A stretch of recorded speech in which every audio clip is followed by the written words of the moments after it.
continuamos con más informaciones. Miércoles y a esta hora, como siempre, tenemos nuestro espacio habitual de salud con el doctor Julio Saleme, que ya está en línea. Julio, buen día. Muchísimas gracias por atendernos. ¿Qué tal? Buen día. ¿Cómo estás? Muy bien. Bueno, me alegra. Julio, bueno, luego de una semana que fue de información día a día, ahora en compás de espera para conocer los resultados. Todas las miradas puestas en los estudios para finalmente lograr combinar distintas marcas de vacunas. Exactamente, bueno, es un poco lo que venimos charlando de las últimas semanas, que hace falta que, digamos, desde lo estrictamente de papeles, digamos así, desde lo teórico, uno puede hacer muchísimos cálculos y ver que hay infinidad de variantes que se pueden combinar, pero como lo decimos siempre en la ciencia, en la biología sobre todo, pero en toda la ciencia, esto primero, uno de los pasos del método científico es la comprobación. Entonces hay que hacer estudios y comprobar que esto en realidad sea cierto. No son estudios largos, como lo comentamos, y arrancó no son estudios largos, llevan 30 días más o menos, y después un poquitito, unos días más. Hoy está muy computarizado el tema del proceso de datos, o sea que es rapidísimo eso. Calculo que en 30-35 días tenemos resultados de ver las posibles mejores combinaciones, las que más eficacia y eficiencia estén otorgando a la población. Eso por un lado. Y Buenos Aires, Cava, arrancó ya con un estudio, fue la primera en el país, y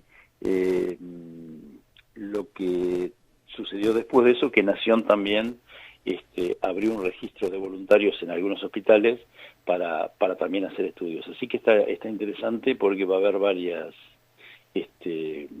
posibilidades de combinación.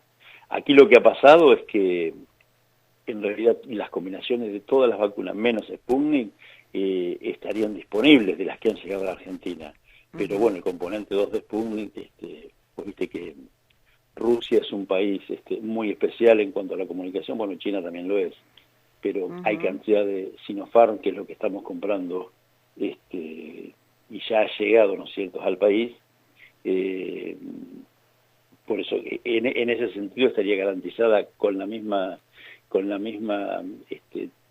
tipo de vacuna, con la misma marca, estaría garantizada la segunda dosis. Pero es de aquí que el estudio también puede traernos la sorpresa de que combinando mejoremos la eficiencia de lo que el fabricante dice, y volvemos a lo que decimos siempre, todos estas indicaciones que hacen los fabricantes están hechos con la primera versión del SARS-CoV-2, ¿no es cierto?, que era la variante de Wuhan, y no con las variantes que han venido sucediendo después con el tiempo. Entonces esto está bueno, se están haciendo acá y en todo el mundo estudios en este sentido, para ver de alguna manera cómo seguimos luchando contra las distintas variantes. Bien. Otro de los temas que nosotros la semana pasada dijimos, y sucedió al otro día, porque teníamos información, era de que se iba a aprobar el ingreso de las vacunas americanas, y sobre todo lo que interesa es Pfizer, porque digamos, modificando ese tema de la legislación, que es una cuestión, bueno, política para una charla aparte, lo que pasó, pero bueno, por DNU se aprueba, se modifican algunas palabritas de la ley de esta ley de vacunas, y va a permitir el ingreso de vacunas americanas. La que más nos interesa sobre todo es Pfizer, porque está aprobada su utilización para niños y adolescentes entre 12 y 18 años, y esta es la única en el mundo, más allá que también se están haciendo, creo que en China, o con Sinovac o con Sinopharm, con una de ambas dos, algún estudio. Sinovac nosotros no tenemos experiencia, pero es la que se ha utilizado en Chile. Vacunaron muchísimo y tiene una muy baja eficacia esa vacuna china, porque han vacunado muchísimo, más de 100 personas, más de 100 dosis cada 100 personas. Esto es altísimo, entre los primeros del mundo, igual siguen con una cantidad de contagios interesantes. Así que, digamos, no estaría en el lote de buenas vacunas. La buena noticia, hoy la verdad es un día de muy buenas noticias, La buena noticia es que llegan las vacunas americanas, que son las mejores que hay en el mundo. Lo explicamos en programas anteriores porque tienen el vehículo es ARN mensajero. Esto es lo más moderno que hay, y Pfizer y Moderna. ¿No? Así Johnson & Johnson, que es para una sola dosis, que acordate que decíamos que era con adenovirus, que es el virus o sea, la plataforma, ¿no es cierto?, es adenovirus, que es el virus del resfrío, un virus prácticamente inocuo, y que es el que lleva la proteína que es el antígeno que va a producir los anticuerpos en el organismo. Bueno, con esto tenemos un menú, por eso las noticias son buenas, se están trabajando ya en los contratos con las distintas empresas, y teniendo las vacunas americanas tendríamos un menú de vacunas realmente muy importante. La cantidad de vacunas que está llegando al país en estos momentos también es importante, está acelerando muchísimo la vacunación, y esto nos hace prever que en un par de meses estaríamos con una dosis de inmunidad, por decirlo de alguna manera, que nos permita plantarnos ante la tercera ola, que es inminente, la vemos venir, sobre todo por la variante Delta. Pero nos va a poner en muy buenas condiciones. Estamos viendo ejemplos, Israel, por decir alguno, Reino Unido, con variante Delta, que han vuelto a aparecer los casos en cantidad bastante importante, pero prácticamente sin internación y sin episodios de muerte. O sea que son, digamos, produce casos leves. Estamos hablando en personas vacunadas. Claro.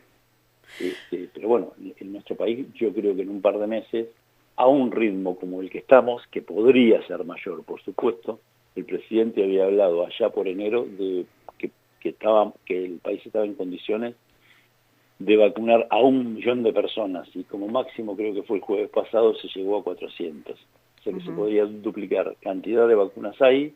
Bueno, habría que ser más eficiente, y yo creo que a donde habría que ir es al lugar común que está pasando en los países más importantes del mundo, que es, bueno, poner vacunas en todos lados, no dejar no más que los vacunatorios que fueron muy importantes hasta ahora, pero bueno, empezar a vacunar en los centros de salud, en absolutamente todos lados, como se está haciendo en cualquier parte civilizada del mundo.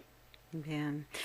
Julio, tenemos varias consultas que tienen que ver con los efectos que causa la vacuna, especialmente en las personas más jóvenes. Hemos avanzado en los grupos etarios y estamos rondando los 50, 40, 30, incluso ya en algunos lugares se está vacunando a personas a partir de los 18 años, en los que van a mejor ritmo de vacunación. Pero sí se han observado más efectos posteriores a la vacuna, no mayores, pero fiebre, mucho dolor, diferente a lo que ocurría con las personas mayores. ¿Hay una explicación a esto? Esto se llama, acuérdate que también lo dijimos, reactogenicidad. Cuando uno inocula un antígeno, en este caso este tipo de vacunas, todos, los 3 tipos de vacunas, ¿no es cierto?, con sus 3 plataformas distintas, producen 2 cuestiones. Estas que son rápidas, las primeras 48 horas, que es la reacción que tiene el organismo a un elemento extraño que uno ha inoculado. El elemento extraño no es solamente la proteína de la espícula, como explicamos muchas veces, que es la que va a producir los anticuerpos. Eso se llama antigenosidad. Va a pasar dentro de 15 a 20 días, y es cuando uno tiene anticuerpos. ¿Está? El primer efecto es la reactogenicidad, que tienen esto cuando uno inyecta un elemento extraño. Y es lo que el organismo detecta como extraño y se comporta de esa manera, con fiebre, dolorimiento, dolor de cabeza, decaimiento, dolor en el lugar de la inoculación. A veces tiene que ver con el antígeno que uno está inyectando, que es proporcionalmente es lo más pequeño que hay en el centímetro cúbico de vacuna. Lo demás es agua destilada y otros excipientes que sirven para vehiculizarlo, ¿no es cierto?, a este cachitísimo de proteína que uno está inoculando, lo que se llama excipientes. A veces tiene que ver con eso, ¿está?, con todo lo que viene dentro del frasquito, que no es solamente la proteína de la vacuna, y a veces tiene que ver con la proteína esa. Seguramente que el tema de la edad en lo que tiene que ver es una mayor reacción, digamos, por la edad misma. El organismo reacciona mucho más rápidamente, pero ya te digo, no es porque está fabricando anticuerpos, ni tiene que ver con que den más positivo o menos positivo la cantidad que vaya a tener después a los 21 o los 30 días. No tiene nada que ver, son dos efectos completamente distintos.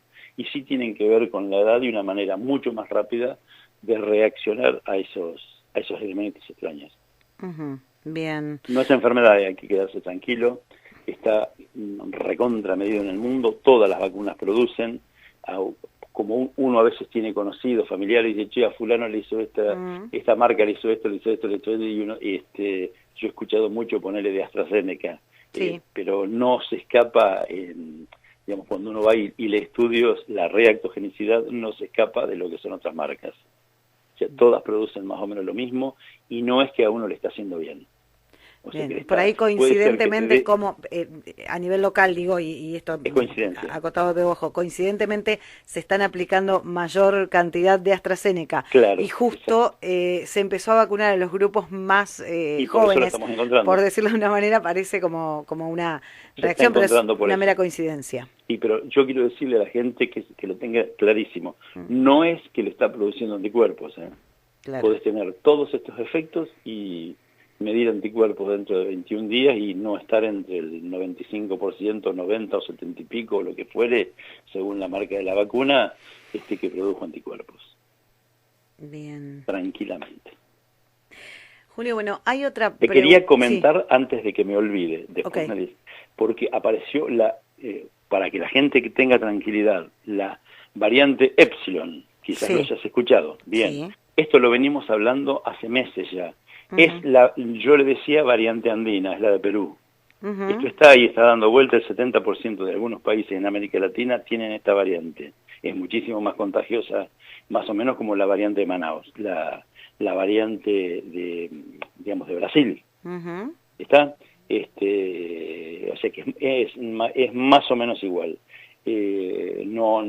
Por eso digo, quiero aclarar que no hay que tener miedo, porque estamos hablando siempre lo mismo, se cambió de denominación y se ponen letras del alfabeto griego. La de Manaus es la gamma, la variante gamma, y esta es Epsilon, es la variante andina. Así que a no tener miedo con lo que puedan los medios tratar de infundirnos, pero es la variante andina de la que ya está circulando muchísimo en toda la región. Bien, y en este caso habías hecho una observación de que se estaba estudiando el hecho de que si bien es mucho más contagiosa, es menos agresiva, si se quiere, para ser claros. Es agresiva, digamos, en el hecho de contagiar más. Claro. La gente va buscando, pero es produce enfermedad menos grave. A eso ahí estaría la cuestión, sí. Bien. La agresividad la tiene en contagiarse. Y no en enfermar gravemente ni matar. Cuando uno no enferma gravemente, tampoco mata. Julio, esta pregunta por ahí, no sé si tiene un basamento científico, pero que sí nos ha llamado la atención, y a nivel local, y me vengo de la región, estamos esperando el tema de las fases y cómo va evolucionando esta situación, y las medidas que se toman, y la necesidad de bajar casos. Y hemos visto una disparidad tremenda, por ejemplo, y se ha citado como ejemplo y como sorpresa la situación de Carlos Casares, donde de tener 200 casos se descendió a 19, creo que fue uno de las marcas más bajas. Se logró bajar la cantidad de casos, y en otros distritos como el nuestro esto no se está logrando, y por ende no se encuentra el camino en el descenso de casos. ¿Fallan las medidas? ¿Falla el cumplimiento? ¿Falla el control? ¿Qué es lo que ocurre para que nosotros estemos hace tanto tiempo manteniendo la misma cantidad de casos? Sí, algo está mal, evidentemente. Claramente. Esto sí, lo venimos observando, pero tampoco la autoridad local da demasiados datos. Ni siquiera, como en algunos otros lugares sí, se da, ejemplo 9 de julio, que dan la cantidad de nuevos casos por día. Aquí no lo tenemos. Te dan, digamos, la cantidad de enfermos totales, la cantidad de enfermos recuperados, la cantidad de enfermos internados. Y en realidad no sabemos tampoco los porcentajes de camas ocupadas, porque esto también viene pasando. No baja grandísimamente la cantidad de enfermos en el país, ¿no es cierto? pero sí, porque están mucho tiempo internados, los que están enfermos e internados, digo. Por eso no lo estamos viendo tanto y tarda un par de semanas en caer esto. Pero sí, ya se empezó a descomprimir todo el sistema sanitario, la cantidad de camas ocupadas, sobre todo camas de terapia intensiva, de prácticamente 80%, ha bajado a cerca del 60%, te estoy diciendo en promedio, en algunos mucho más alto, en algunos muchísimo más bajo que eso. Por eso yo te digo, yo no quisiera aventurar un diagnóstico de lo que pasa en Pehuajó, porque no, la verdad no tenemos datos, pero te puedo decir, digamos, que algo no está bien, seguro, que los datos no están bien proporcionados, también seguro, y también puede ser que estén fallando de alguna manera el tema de los cuidados y los controles de los cuidados, ¿no es cierto? Podría ser eso, y que produzca una mayor cantidad de infecciones permanentemente. Si uno ve que la vida prácticamente sacando la escolaridad, que digamos parece un contrasentido, ¿no es cierto? Porque está prácticamente toda la actividad funcionando y las escuelas no, cuando, o sea, archi demostrado está que la escuela no enferma.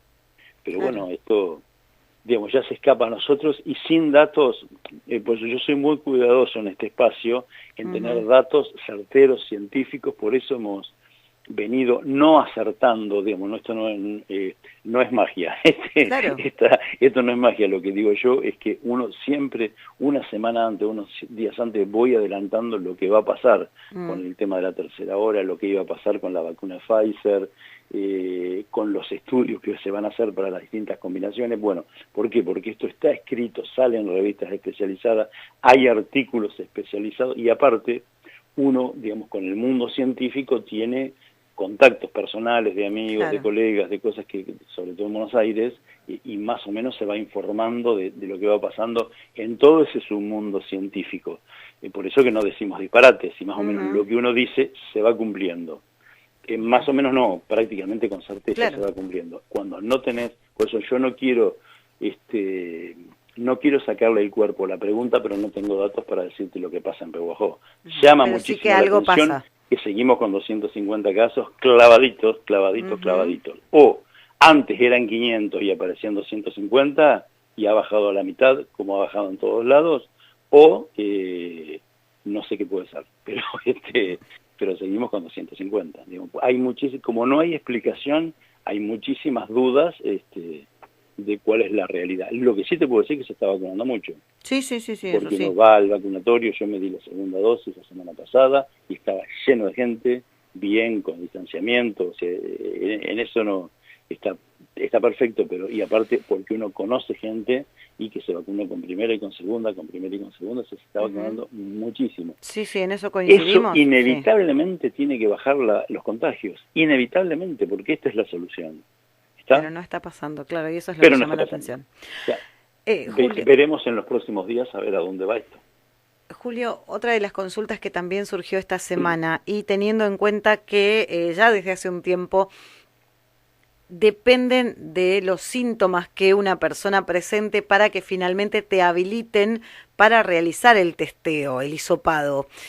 Hay personas que no son hisopadas, concurren a vacunarse, pero son casos positivos asintomáticos, es decir, tienen el virus, no están detectados, se vacunan y los cuadros se complican. Sí. ¿Hay manera de evitar esto? ¿La persona tiene que prestar más atención a los síntomas que puede llegar a presentar? No. Digo, ¿cómo se maneja en este caso? Son las partes que tiene que poner el Estado y que no la ha puesto en la Argentina en general. El testeo y salir a buscar los casos no es de la población en general. Lo de la población en general es ponerse barbijo, utilizar alcohol en gel, lavarse las manos, distanciamiento, no concurrir a reuniones de más de 10 personas, familiares o extrafamiliares, bueno, todo lo que sabemos de los cuidados de cada uno. Esos son los cuidados individuales y lo que tenemos como ciudadanos nosotros que respetar. Entonces el Estado que tiene que poner sus cosas. ¿Cuáles son? Controlar las fronteras, se está haciendo por el tema de la Delta, después podemos discutir si está bien o está mal, pero ya pasa más por lo político que por lo estrictamente sanitario. Porque en definitiva, se llegó, con esto de controlar las fronteras, se llegó tarde, ya hay casos dando vueltas, y calcula que el 40%, se encontraron 6 o 7 casos, por lo menos se conocen ya dichos de que está, digamos, el genoma del virus ya se encontró, que es la variante Delta. Claro. Si el 40% no hizo cuarentena, calcula que esto ya está dando vuelta, y no hay circulación comunitaria, pero falta muy poquito, por eso yo te digo que no más con ese hecho, ya va a haber circulación comunitaria fin de julio más o menos de la variante Delta, y a partir de ahí puede empezar la tercera ola, más o menos fin de julio. Estábamos en cuáles son las responsabilidades del Estado. Las responsabilidades del Estado son, esa sería una, en esto se llegó tarde, y la otra es detectar los casos cuando son asintomáticos, buscar en la población, salir casa por casa, hisopar, encontrarlos y aislarlos. Eso es lo que tendría que haber hecho el Estado. Si hubieran hecho eso en un primer momento, y las vacunas, esta cantidad que tenemos ahora, a este ritmo, pongámosle que no fuera 1 millón de vacunas por semana, 400.000, a este ritmo se hubiera hecho en enero, posiblemente se hubieran ahorrado hoy 50.000 muertes, más o menos, que es mucha cantidad, es muchísimo, te diría, yo no quiero entrar en cuestiones políticas en este espacio, pero es un genocidio, sin ningún tipo de duda. Han muerto sin sentido 50 o 60.000 personas por no llegar las vacunas a tiempo. Si esto mismo, que evidentemente se puede hacer porque se está haciendo, se hubiera hecho cuando se tuvo que hacer, que solamente por la vacuna Pfizer era cambiar un par de palabras, y uno termina diciendo, bueno, esto es como poco negligencia.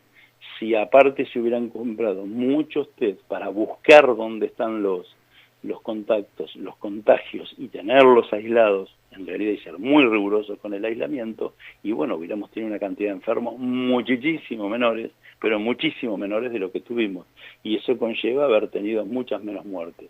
Vacunado, por supuesto, hubiéramos tenido como cualquier otro país normal. Hoy estamos casi a la cima de la cantidad de muertes, digamos, de medirlo por tragedia. Esto estamos entre los países más trágicos del mundo, con algunas cuestiones que tampoco se comprenden demasiado, porque en América Latina ha tenido mucha virulencia, por supuesto que engancha toda una región muy pobre del planeta, pero como ser en África ha tenido un comportamiento completamente distinto, y en Asia ha tenido un comportamiento completamente distinto también la pandemia que lo que ha tenido acá.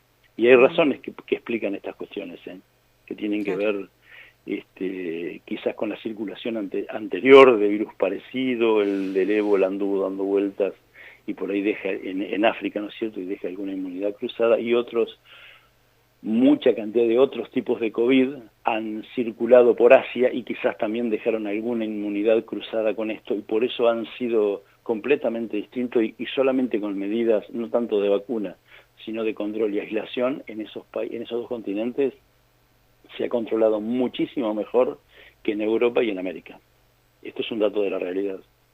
Yendo a un dato utópico, idealista, convendría hisopar a la persona antes de vacunarla y luego decidir en consecuencia. No, hoy no tiene sentido, no, porque el tema del hisopado no es una medida particular. Esto hay que hacerlo desde la epidemiología.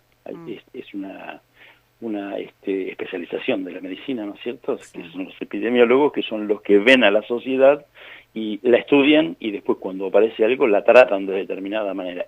La sociedad tomada como un solo organismo. El hisopado, que es la búsqueda de los casos positivos, es una medida epidemiológica, no tiene mucho sentido en lo particular. Sí, que si uno tiene fiebre, dolor de cabeza, diarrea, tos y dolor de garganta, por supuesto si se puede hisopar, mejor para aislarse. Claro. Eso es en lo individual, pero no es una medida individual, como dar un antibiótico. Es una medida epidemiológica que aquí se entendió mal en el país y se ha hecho de esa manera. En otros países, ¿qué es lo que se ha hecho? Tener muchísima cantidad de kits de test y salir a buscar y a testear, como se hizo, te doy un ejemplo, en la Villa 31, en el barrio 31, sí. En Capital, se hizo casa por casa, creo que en alguna también en el conurbano, que no recuerdo el nombre, parece que era por Quilmes, lo recordarás que se cerró el barrio y lo barrieron íntegramente, no recuerdo el nombre del barrio, fue el año pasado, eso se hizo en provincia, se detectaron todos los casos y se aislaron y pudieron parar una masacre, hubiera sido eso, dentro de un barrio, ¿no es cierto? Claro. No, el testeo es una herramienta del Estado, de la autoridad sanitaria para poder tratar epidemiológicamente una pandemia. Y estas son las cosas que se han hecho mal y acá tenemos los resultados, ¿no es cierto? Yo te diría dos cosas fundamentalmente. La falta de testeos y de ubicación de los enfermos y el aislamiento, esto por un lado. Y por el otro lado, el terrible atraso de las vacunas, 6, 7, 8 meses. Estas son las dos cosas fundamentales, y dar malos ejemplos. Como ser el ejemplo del ex ministro de Salud, de Ginés, de González García, realmente es un malísimo ejemplo para después decirle a la gente no te juntes, no vayas al parque, ponete barbijo. Cuando uno no puede dar el ejemplo desde la autoridad, es lo que pasa en una casa, si el padre no da el ejemplo, ¿qué queda de los chicos? Bueno, acá pasa más o menos lo mismo. Entonces, después las medidas de cuidado no son tales, el barbijo no se usa tanto, y bueno, tenés las consecuencias. Así de fácil, digamos. Estoy dando algunas de las cuestiones, de las preguntas que vos me hiciste de por qué está más alto, por qué está menos alto, bueno, tienen que ver con todos estos detalles quizás. Julio, como siempre, te agradecemos muchísimo por la información. Bueno, puede ser que hayamos ayudado a que la gente, por supuesto, se siga vacunando. No es el problema en nuestro país el tema de la vacunación masiva. La gente quiere vacunarse y está ávida. Puede hacer que llegue rápidamente la vacuna Pfizer para poner a los chicos entre 12 y 18 años con y sin patología prevalente, ¿no es cierto? Y ya estamos contentísimos de que en muchísimos lugares ya está abierto desde 45, desde 40, desde 35, en algunos otros lugares directamente uno va con el documento y se vacuna, ¿no? Digamos, nos está acercando en serio al mundo más civilizado. Y esto, la verdad, nos pone muy, pero muy contentos. Muchísimas gracias, como siempre. Volvemos a hablar la próxima semana o cuando surjan más novedades. ¿Cómo no? Muchísimas gracias, un saludo grande. Que tengas buen día, hasta luego. Chau, chau. El doctor Julio Saleme hablándonos de las últimas novedades, buenas noticias porque llegan otras vacunas, porque se avanza en las investigaciones, porque se sigue trabajando para mejorar la campaña de vacunación, malas noticias porque en Pehuajó seguimos manteniendo algunas medidas que evidentemente no están dando el resultado esperado.